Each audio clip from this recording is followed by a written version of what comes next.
Out there, क्या आप भी उन माओ में से हैं जो अपने बच्चे के न्यूट्रिशन को लेकर या फिर उनके डाइट चार्ट को लेकर, खाने पीने की बातों को लेकर बहुत ज़्यादा टेंशन लेती हैं, या फिर आपके मन में कई सवाल हैं जो शायद सॉल्व नहीं हो पा रहे हैं? फॉर एग्जाम्पल, बच्चे को क्या क्या खाने में दे या फिर कितना खाने के लिए दे, खासकर उनके टॉडलरहुड या उसके आगे के प्री स्कूल एज में। तो आज के वीडियो में मैं आपसे बात करूंगी अबाउट द डाइट प्लान या diet requirements of kids in the age group of 2 to 5 years। मैं हूं मधु, ट्विन बॉयज की मम्मा और पेशे से एक फिजियोथेरेपिस्ट। अपने फिजियोथेरेपी, फिटनेस और डाइट एंड न्यूट्रिशन के नॉलेज से आज मैं आपको जो कुछ भी बताने वाली हूँ, इसी तरीके का डाइट मैं अपने बच्चों के लिए भी फॉलो करती हूँ। They are right now 3 years and few months of age। अगर आप डाइट प्लान की बात करें तो सबसे पहले आपको ये पता होना चाहिए कि आपके बच्चे के लिए पर डे कैलोरी रिक्वायरमेंट कितना होता है, और फिर आप सारे बैलेंस डाइट के जो भी ग्रुप्स है, कंपोनेंट्स है, वहाँ से जो भी मेन फूड प्रोडक्ट्स है उसको ऐड करके अपने बच्चे के डाइट में आप शामिल कर सकती हैं, और इस तरीके से उनकी जो भी न्यूट्रिशन है उसको सही तरीके से बैलेंस्ड अमाउंट में उनको प्रोवाइड कर सकती हैं। 2 से 5 साल के बच्चों के लिए जो कैलोरी रिक्वायरमेंट होता है वो होता है 1000 से 1400 कैलोरीज के बीच, और ये जो भी आपको फुलफिल करना होता है ये होता है थ्रू 5 मील्स। मतलब आपने ब्रेकफास्ट दे दिया, लंच दे दिया, डिनर दे दिया, और ब्रेकफास्ट और लंच के बीच एक स्नैक्स, और लंच और डिनर के बीच एक स्नैक्स। मैं अपने बच्चों को भी इसी तरीके से मील्स देती हूँ, और इन्हीं मील्स में आपको जो बैलेंस्ड डाइट के कंपोनेंट्स हैं उनको इसमें ऐड करना है। बैलेंस्ड डाइट के हर कैटेगरी से अगर आप 1 या 2 आइटम हर मील में ऐड कर दें तो ये रिक्वायरमेंट आराम से फुलफिल हो जाएगा, और इस तरीके से आपके बच्चे की एक हेल्दी ग्रोथ होगी। तो सबसे पहले अगर हम ग्रेन्स की बात करें, ग्रेन्स यानी जैसे आप ओट्स देते हैं, रोटी देते हैं, राइस देते हैं, ब्रेड देते हैं, इनकी अगर मात्रा की बात करें तो हर दिन आपको अपने बच्चे को 3 to 5 ounces ऑफ ग्रेन्स देने चाहिए। अब अगर 1 ounce का हिसाब बताऊं मैं, तो अगर आपने एक रोटी दे दिया या फिर 1 slice ऑफ ब्रेड दे दिया, हाफ कप कुक्ड राइस दे दिया, ये हो जाएगा 1 ounce। अब आपको सेम ग्रेन से ये जो 3 to 5 ounce है ये फुलफिल नहीं करना है, मिक्स इट। मतलब ब्रेकफास्ट में अगर आपने ओट्स दिया हो तो लंच में आप राइस दे सकते हैं, और डिनर में आप अपने बच्चे को रोटी दे सकते हैं। तो इस तरीके से डिफरेंट टाइप्स के ग्रेन्स को आप शामिल कीजिए उनके फूड हैबिट में। नेक्स्ट अगर मैं प्रोटीन की बात करूं तो आपको 2 to 4 ounce per day protein बच्चे को देना चाहिए। अब 2 साल का बच्चा होगा तो उसको लो रेंज का दीजिए आप, और 2 to 5 years का, क्योंकि मैं आपको डाइट प्लान बता रही हूं तो 5 years के बच्चे के लिए ऑब्वियसली 2 साल के बच्चे से थोड़ी ज्यादा रिक्वायरमेंट होगी। और देखिए ये बच्चे की एपेटाइट के ऊपर भी डिपेंड करता है, बच्चे के एक्टिविटी लेवल्स के ऊपर भी डिपेंड करता है। थोड़ा बहुत इधर उधर एडजस्टमेंट आपके बच्चे के इंडिविजुअल जो क्या कहूँ ईटिंग कैपेसिटी है या एक्टिविटी उनकी पूरे दिन भर की होती है उस पर भी डिपेंड करता है ये सब कुछ।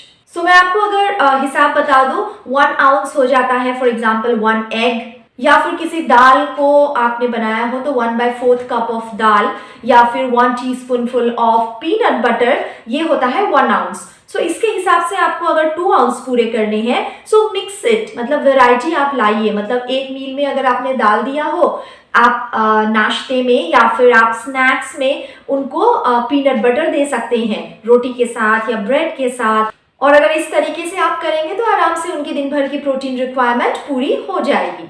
अगर हम डेयरी प्रोडक्ट्स की बात करें तो बच्चे को दूध देना चाहिए प्रतिदिन 2 से 2.5 कप। अब 1 कप हो जाता है 230 ml।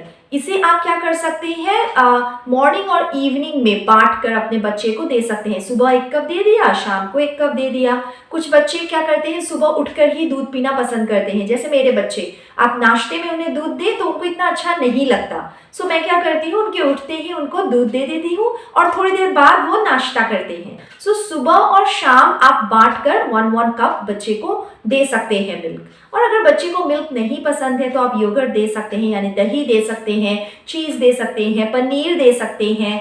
मतलब आप वैरायटी ऐड करें ताकि बच्चे के लिए बहुत ज्यादा मोनोटोनस भी ना हो। इसके आगे अगर हम वेजिटेबल्स या सब्जियों की बात करें तो बच्चों के लिए सब्जियां बहुत ज़्यादा लाभदायक होते हैं और इसलिए इसकी रिक्वायरमेंट पूरी करनी बहुत ज़रूरी है। कलरफुल सब्जियां बच्चों को दिया करें और 1 से 1.5 कप प्रतिदिन उन्हें कुक्ड वेजिटेबल्स देना ज़रूरी है। 1 कप हो जाता है आपका 160 ग्राम्स। सो आप एक स्टैंडर्ड कप साइज में मेजर करके बच्चे को 3 मील्स में, मेन जो मील्स होते हैं उसके हिसाब से उन्हें सब्जियां दे सकते हैं और उनकी रिक्वायरमेंट को फुलफिल कर सकते हैं। फ्रूट्स की अगर बात करें तो हर दिन आपको अपने बच्चे को 1 से 1.5 कप फ्रूट्स देने चाहिए। अगर हम हिसाब की बात करें तो अगर छोटे छोटे 2 केले आपने दिए हो तो वो हो जाता है 1 कप, ठीक है। अगर आपने 2 एप्पल्स दिए हो वो हो जाता है 1 कप। सो इस हिसाब से आपको या फिर 1 नाशपाती दे दिया आपने, वो हो गया ½ कप। 2 नाशपाती काट कर देंगे तो होगा 1 कप। सो ऐसे हिसाब से आपको अ मिक्स ऑफ डिफरेंट फ्रूट्स मिलाकर उनको 1 से 1.5 कप फ्रूट्स देने चाहिए।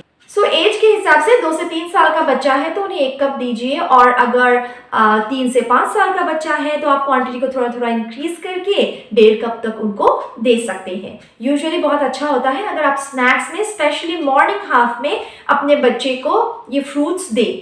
मिड मॉर्निंग जो स्नैक्स होता है 11 साढ़े 11 के आसपास, या फिर जो मिड आफ्टरनून स्नैक होता है 4 बजे के आसपास, तब आप अपने बच्चे के डाइट में ये फ्रूट्स को इंक्लूड कर सकते हैं।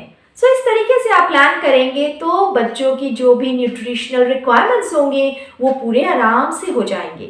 इसके अलावा आपको अपने बच्चों को ड्राई फ्रूट्स वगैरह भी देना चाहिए लिमिटेड क्वांटिटी में। शुगर कितनी देनी चाहिए इस बारे में तो मैंने ऑलरेडी एक वीडियो पब्लिश किया हुआ है, वो आप देख सकते हैं। अगर हम जंक फूड्स की बात करें, प्रोसेस्ड फूड्स की बात करें और उन सारे खानों की बात करें जो तले हुए हो, भुने हुए हो, डीप फ्राइड हो, इसकी मात्रा जितनी मिनिमम आप रख सके उतनी रखें। मैं ये नहीं कह रही कि कभी उनको जंक ना दें, कभी पेस्ट्री ना खिलाएं, कभी पिज्ज़ा ना खिलाएं, लेकिन it should be kept to minimal. मतलब कभी कभार आपने दे दिया, और खासकर बच्चा 3 से 4 साल का हो जाए उसके बाद ही कभी कभार भी आप दिया करें। ये जो भी जंक फूड्स होते हैं या फिर रिफाइंड मैदे वगैरह के बने हुए जो भी प्रोडक्ट्स होते हैं वो बच्चे के लिए अच्छे नहीं होते। एम्प्टी कैलोरीज होते हैं तो इनका कोई न्यूट्रिशनल वैल्यू भी एज सच नहीं होता।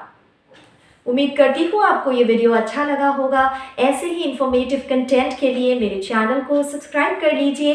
प्रेगनेंसी और पेरेंटिंग रिलेटेड बहुत सारे टॉपिक्स पे मैं वीडियोस बना चुकी हूँ।